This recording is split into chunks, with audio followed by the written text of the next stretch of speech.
Hey guys, welcome back to my channel. So today I'm going to be doing a video all about scalp health, the importance of scalp health, and about 5 tips on how I keep my scalp healthy that are really easy to do and to integrate into your routine. Before we begin, don't forget to like this video and subscribe down below. Also, don't forget to follow me on Instagram for more tips, and let's just get into the video. So I'm currently like halfway through my midterm week and I want to die.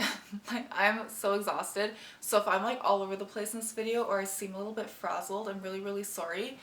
I'm exhausted and I am frazzled. I do have my notebook though to keep me on track, so hopefully this all goes well. Okay, so scalp health. Obviously scalp health is like one of the most important things that has to do with hair health and growing long hair or growing healthy hair in general. Your scalp obviously is where your hair grows from. So if your scalp is not healthy and not happy, then it's going to be really hard to grow healthy hair. It's the foundation of all of this. So having a healthy scalp is extremely important. There are so many easy things you can do to keep it healthy, and I feel like your scalp is like the #1 thing that we neglect because we're so focused on keeping our ends healthy and keeping our actual hair healthy. But it's super easy to do because your scalp really is just skin, and it's the same as the skin on your face, so the same rules kind of apply. My first tip being avoid silicones and sulfates.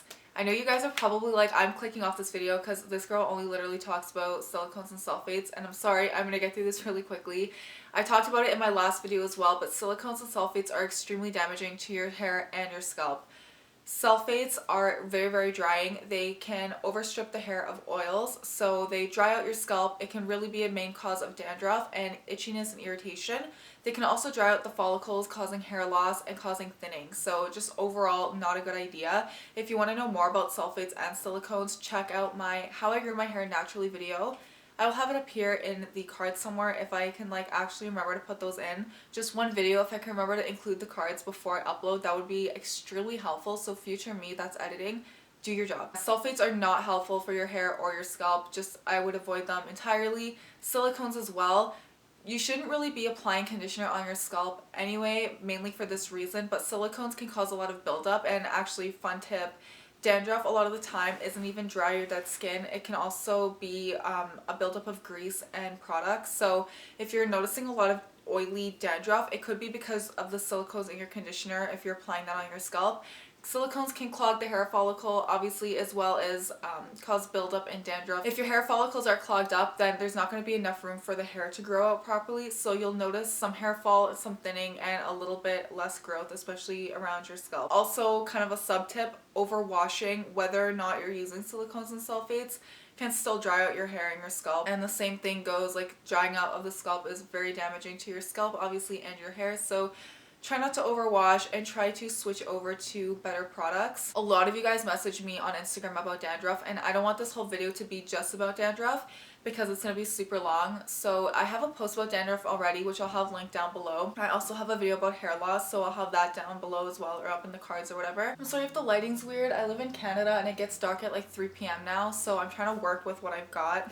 My second tip is to exfoliate your scalp. Again, I have an entire video about scalp exfoliation, which I'll have up here somewhere, but just generally, exfoliating your scalp is just as important as it is to exfoliate your face, and there are so many ways you can do it.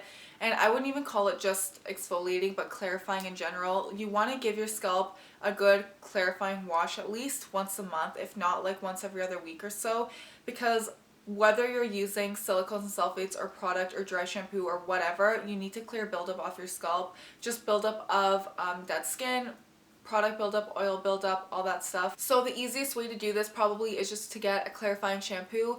The one I like to use the most is the Kalia Purifying Shampoo for dry hair, and when I'm using that shampoo, that's like my only shampoo that I'm using, and that's because it's gentle enough to not dry out my hair. And it does clear my scalp up, and my hair feels really clean after, but it's not that like squeaky clean feeling, you know, like my hair doesn't feel dry after. It's still hydrating enough that my scalp and hair feel happy and healthy, but I don't have any oil buildup. And when I'm using that shampoo, I can typically go 7 days without washing my hair. But if you guys are looking for like an exfoliating shampoo, I've been using this one by Briogeo for maybe just a little bit less than a month now. I'm going to be doing an entire review on like the Briogeo products that I've been using. They did send this to me, but this video is not sponsored or anything. I just thought that it would be worth mentioning. I really like the shampoo because it has like really tiny like micro exfoliators in it, so it's scrubby on the scalp, but it doesn't irritate my scalp or anything like that. It also has tea tree oil in it, so my scalp feels really nice and clean after, but again, not over stripped, and it doesn't dry out my hair because it has coconut oil in it. So I really like that shampoo. It really just does a good job of exfoliating my scalp for me. I'll usually use it like every other week or so to try to kind of like get everything off. My third tip is scalp treatments. So just the way you want to do oil masks and things on your hair, you want to do it for your scalp as well. But one of my favorite scalp treatments, if you're not into DIYs, is the scalp treatment from the Innate Life. You guys know I love this stuff. I've talked about it a million times before.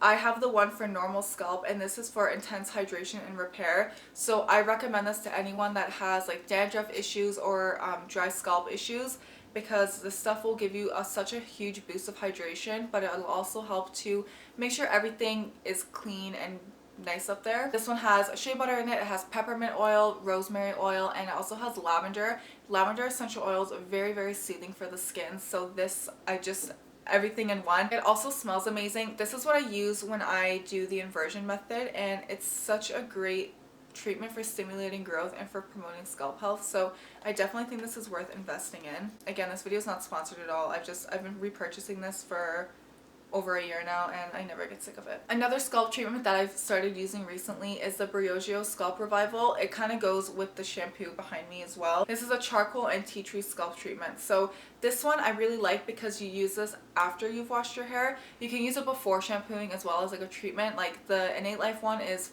an oil treatment, so it's for before you wash it.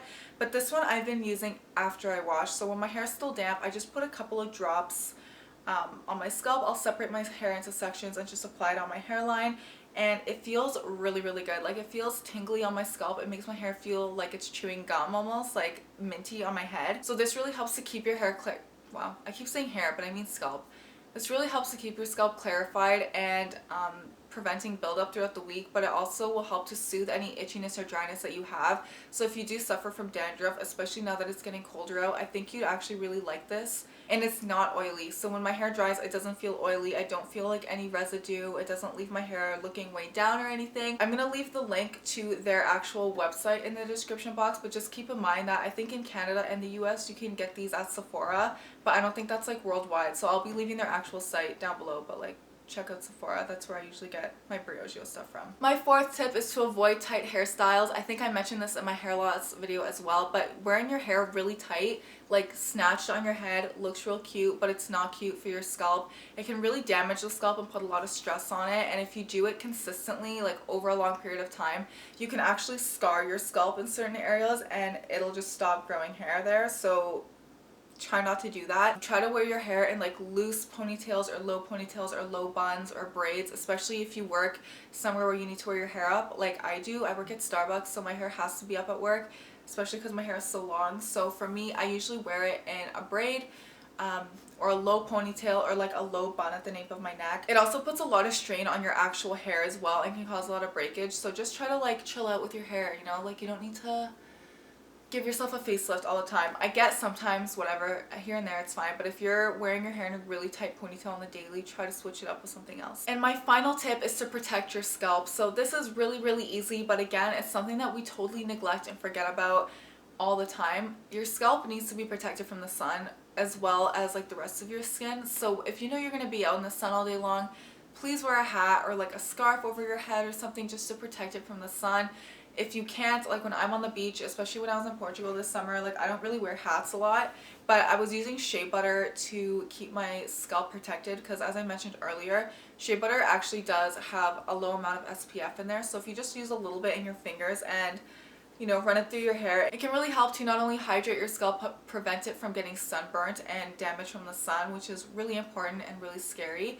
If you've ever had sunburn on your scalp, you know it hurts. Like, I thankfully have not experienced that, but I've heard horror stories and I'd be terrified of doing that. So protect your scalp from the sun. Also, try to avoid using hot water when washing your hair. I know I mentioned this before in my last video, but it's not only damaging for your hair, it's really damaging on your scalp. It can be really drying, just like when they say like hot showers are not good for your actual skin. Like, your scalp is skin. Don't use super hot water to wash your hair. It will dry out your scalp. It can cause a lot of damage to your hair as well, and just overall it's like not the best. Try to use lukewarm or cool water if you can. I know it's hard. I know it's hard, but if you can use like cooler water to wash your hair, do it. You'll honestly see a huge difference in your hair as well. Like it'll be a lot shinier, it'll be a lot more moisturized, and you'll have a way less of an issue with frizz. So that's kind of like a pro tip. I really hope this was helpful, and don't forget to let me know down below what you guys would like to see next. I think next week I'm going to be doing a girl talk video, so leave some topics down below that you'd like me to talk about if you want, and I will see you in the next video. Bye!